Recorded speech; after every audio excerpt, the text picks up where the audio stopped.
ಹಾಗೂ ಮಾಧ್ಯಮ ಪ್ರತಿನಿಧಿಗಳಿಗೆ ಮತ್ತೊಮ್ಮೆ ನಾನು ಸ್ವಾಗತ ಕೋರುತ್ತಾ, ಏನು ಈ ಒಂದು ಚುನಾವಣೆಯಲ್ಲಿ ನಮ್ಮ ರಮೇಶ್ ಅವರಿಗೆ ಕೊಟ್ಟಿರ್ತಕ್ಕಂಥ ಮತದಾರರಿಗೆ ನಾನು ಅವ್ರಿಗೂ ಸಹ ಅಭಿನಂದನೆಗಳನ್ನ ತಮ್ಮ ಮೂಲಕ ಸಲ್ಲಿಸೋದಕ್ಕೆ ಇಷ್ಟಪಡ್ತೀನಿ. ಅವ್ರಿಗೂ 30 ಮತ ಬಂದಿದೆ. ಸ್ವಲ್ಪ ಚುನಾವಣೆ ವಿಚಾರದಲ್ಲಿ ಭಾಳ ಹಿಂದಿನಿಂದ ಬೇರೆ ಬೇರೆ ಚುನಾವಣೆಗಳಲ್ಲಿ ರಮೇಶ್ ಅವರು ಸ್ಪರ್ಧೆ ಗೆದ್ದಿರೋದು ಉದಾಹರಣೆಗಳಿದೆ.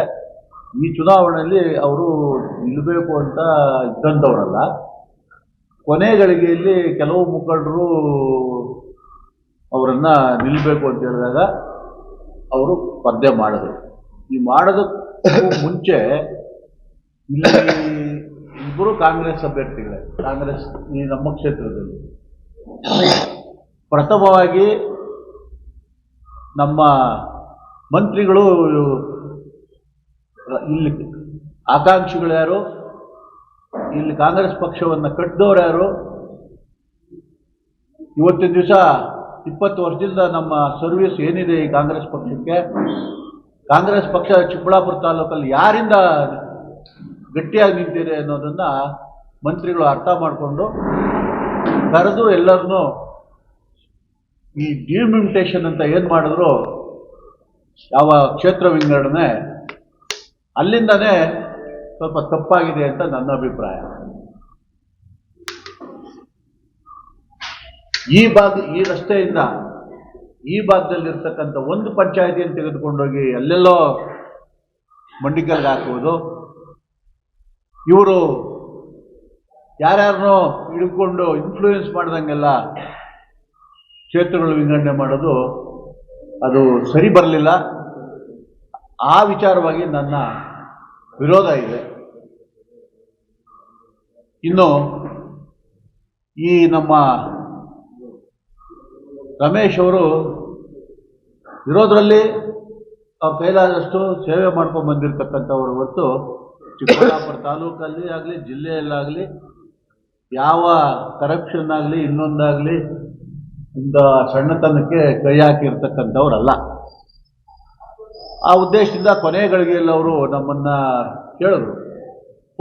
ನಾನು ಬಂದು ಅವ್ರ ಪರವಾಗಿ ಕೆಲವು ಮತದಾರರನ್ನ ರಿಕ್ವೆಸ್ಟ್ ಮಾಡಿದ್ದೀನಿ. ಇದೇ ವೆಂಕಟೇಶ್ಗೆ ಹಿಂದೆ ಜಡ್ಪಿಗೆ ಆತ ರಾಜಕೀಯದಲ್ಲಿ ಇದ್ದವನು ಅಲ್ಲ, ನಂಗೆ ಪರಿಚಯ ಮಾಡ್ತಿದ್ದೆ ಸೋಮಣ್ಣ. ಆತನ 6 ತಿಂಗಳು ಮುಂಚೆನೇ ಹೇಳಿದೆ ನಾನು, ನೋಡಪ್ಪ ಎಲ್ಲರೂ ಹೋಗಿ ಇವಾಗಿಂದ ನೀನು ಕ್ಯಾನ್ವಾಸ್ ಮಾಡಿ ಕೈಕಾಲು ಹಿಡಿದು ರಿಕ್ವೆಸ್ಟ್ ಮಾಡ್ಕೊ, ಓಟ್ ಕೊಡಿ ಅಂತ ಕೇಳಬೇಡ, ನಾನು ನೀವು ಆಶೀರ್ವಾದ ಮಾಡಿದ್ರೆ ನಿಲ್ತೀನಿ ಅಂತೇಳು. ಆಗ ಮತದಾರರಲ್ಲಿ ಮುಖಂಡರಲ್ಲಿ ಒಂದು ಅಭಿಮಾನ ಬರ್ತದೆ, ನಿಲ್ಲೋಕೆ ಮುಂಚೆನೇ ನಮ್ಮನ್ನು ನಿಲ್ಲೋಬೇಡ ಅಂತ ಕೇಳಿದಾನೆ ಅಂತ ಒಂದು ಉದ್ದೇಶದಿಂದ ನಿನಗೆ ಗೆಲುವು ಖಚಿತ ಆಗ್ತದೆ ಅಂತೇಳಿ ಕೊನೆಗೆ ನಾವು ಬಿ ಫಾರಂ ಕೊಟ್ಟೆ. ನಾನೇ ಜಿಲ್ಲಾ ಕಾಂಗ್ರೆಸ್ ಅಧ್ಯಕ್ಷನಾಗಿದ್ದೆ. ಬಿ ಫಾರಂ ಕೊಟ್ಟ ಮೇಲೆ ಒಂದು ಚುನಾವಣೆಯಲ್ಲಿ ನಮ್ಮ ಪಕ್ಷ ಇಡೀ ರಾಜ್ಯದಲ್ಲಿ ಆ ಒಂದು ಕಾಲದಲ್ಲಿ BJP ಸರ್ಕಾರ ಇದ್ದಂಥ ಕಾಲ, ಯಡಿಯೂರಪ್ಪನವ್ರು ಮುಖ್ಯಮಂತ್ರಿಗಳಾಗಿದ್ದಂಥ ಕಾಲ, ಇಡೀ ಕರ್ನಾಟಕ ರಾಜ್ಯದಲ್ಲಿ 4 ಜಿಲ್ಲೆಯಲ್ಲಿ ಕಾಂಗ್ರೆಸ್ ಬಂದಿರತಕ್ಕಂಥದ್ದು. ಅದು ಚಿಕ್ಕಬಳ್ಳಾಪುರ ಜಿಲ್ಲೆ, ನಾನು ಜಿಲ್ಲಾ ಕಾಂಗ್ರೆಸ್ ಅಧ್ಯಕ್ಷನಾಗಿದ್ದಂಥ ಸಂದರ್ಭ. ತಮಗೆಲ್ಲ ಕೆಲವರು ಗೊತ್ತಿರ್ಬೋದು, ಹಿರಿಯ ಪತ್ರಕರ್ತರಿಗೆ, ಹೊಸಬರಿಗೆ ಗೊತ್ತಿಲ್ಲದೆ ಇರ್ಬೋದು. ದಯವಿಟ್ಟು ನಾನು ನಡೆದಿರ್ತಕ್ಕಂಥ ವಿಚಾರ ತಮ್ಮ ಗಮನಕ್ಕೆ ತರ್ತೀನಿ. ಇಷ್ಟು ನಾವು ಕಷ್ಟಪಟ್ಟು ವೀರಪ್ಪ ಮೊಯ್ಲಿಯವರು ಮಂತ್ರಿಗಳಾಗಿದ್ದರೂ ಕೂಡ ನಮಗೇನು ಆರ್ಥಿಕ ಸಹಾಯ ಏನು ಕೊಟ್ಟಿಲ್ಲ, ಮಾಡಿಲ್ಲ ಆ ಚುನಾವಣೆಗಳಿಗೆ.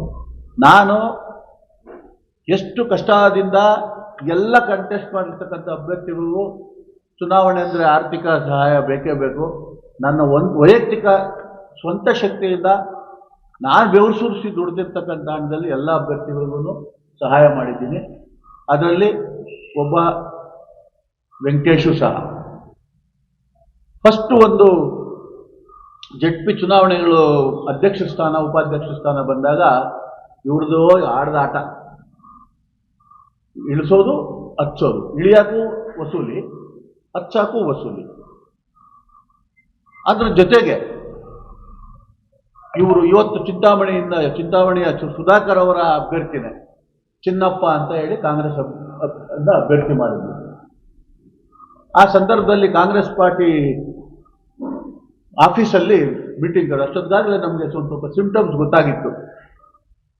ಈ MC ವೆಂಕಟೇಶ್ ಮತ್ತು ಇನ್ನೂ ಅವ್ರ ಜೊತೆ ಒಬ್ಬರು ಕೈ ಕೊಡ್ತಾರೆ ಅಂತ ವಿಚಾರ ತಿಳ್ಕೊಂಡ್ಮೇಲೆ ಕಾಂಗ್ರೆಸ್ ಆಫೀಸಲ್ಲಿ ಕರೆದು ಇವರೆಲ್ಲರ ಸಾಕ್ಷಿ ನಮ್ಮ ಲಾಯರು ಸಾಹೇಬರು ಇದ್ದರು.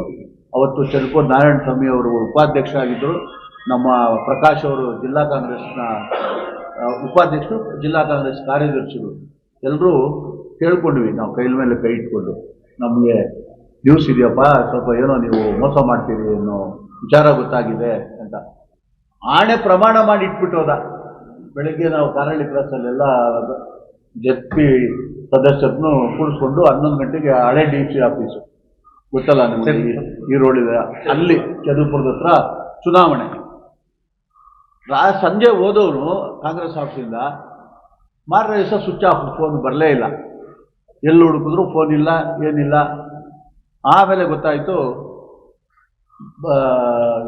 ವಿಪ್ ಇಶ್ಯೂ ಮಾಡೋಣ ಅಂತಂದರೆ ಪೊಲೀಸ್ ಅಷ್ಟೊತ್ತಿಗೆ ಒಳಗಡೆ ಹೋಗ್ಬಿಟ್ಟು ಬಚ್ಚಿಟ್ಕೊಂಡ್ಬಿಟ್ಟಿದ್ರು ಈ DC ಆಫೀಸಲ್ಲಿ. ಆಮೇಲೆ ನಾನು ಮೊನ್ನೊಂದು ಇಂಥ ಮೋಸ ಮಾಡಿದ್ಮೇಲೆ, ಅವತ್ತು ಎಲೆಕ್ಷನ್ ಆದಮೇಲೆ ಇಂಥವ್ರಿಗೆ ಬಿ ಫಾರ್ಮ್ ಕೊಟ್ಟು ಮೋಸ ಹೋಗಿದ್ದೀವಿ ನಾವು, ನಮಗೆ ಜವಾಬ್ದಾರಿ ಜಿಲ್ಲಾ ಕಾಂಗ್ರೆಸ್ ಅಧ್ಯಕ್ಷರು ಮಾಡಿರ್ತಕ್ಕಂಥ KPCC ಅವರು ಇರ್ಬೋದು, ವೀರಪ್ಪ ಮೊಯ್ಲಿಯವರು ಇರ್ಬೋದು, ನಮ್ಮ ಮೇಲೆ ಅಪನಂಬಿಕೆ ಬರ್ತದೆ ಅನ್ನೋ ಕಾರಣಕ್ಕೆ ನಾನು ನನ್ನ ಅಧ್ಯಕ್ಷ ಸ್ಥಾನಕ್ಕೆ ಅವತ್ತು ರಾಜೀನಾಮೆ ಕೊಡ್ತೀನಿ. ಆಗ ಶಿವಶಂಕರ್ ರೆಡ್ಡಿ ಅವರು ಶಾಸಕರು. ಆ ಒಂದು ಪುಣ್ಯ ಕೆಲಸ ಮಾಡಿದಂಥ ಮಹಾನುಭಾವ MC ವೆಂಕಟೇಶ್.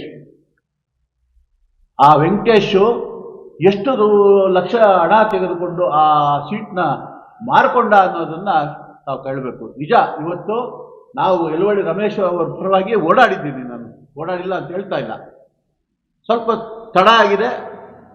ಅವರು ನಿಲ್ಲೋದು ನಮಗೆ ಗೊತ್ತಾಗಿದ್ದು, ಆಮೇಲೆ ನಾವು ಫೀಲ್ಡ್ಗೆ ಇಳಿಯೋದಕ್ಕೆ ಇವತ್ತು ಅವ್ರು ಗೆದ್ದಿರ್ಬೋದು.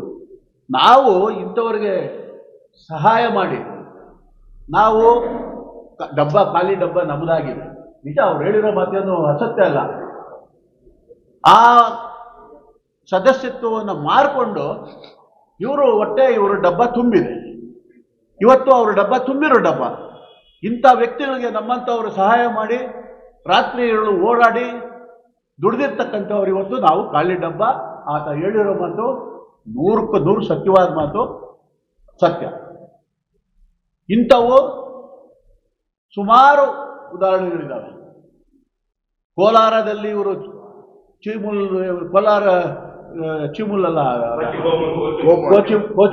ಕೋಲಾರ ಚಿಕ್ಕಬಳ್ಳಾಪುರ, ಅದರಲ್ಲಿ ಏಕೆ ಹಗರಣ ಆಯಿತು, ಯಾಕೆ CBI ಎನ್ಕ್ವೈರಿ ಆಯಿತು, ED ರೈಡ್ ಆಯಿತು, ಕೆಲವ್ರ ಮನೆಗಳೆಲ್ಲ ರೈಡ್ ಮಾಡಿದ ಸಾಕ್ಷ್ಯ ಇದೆ.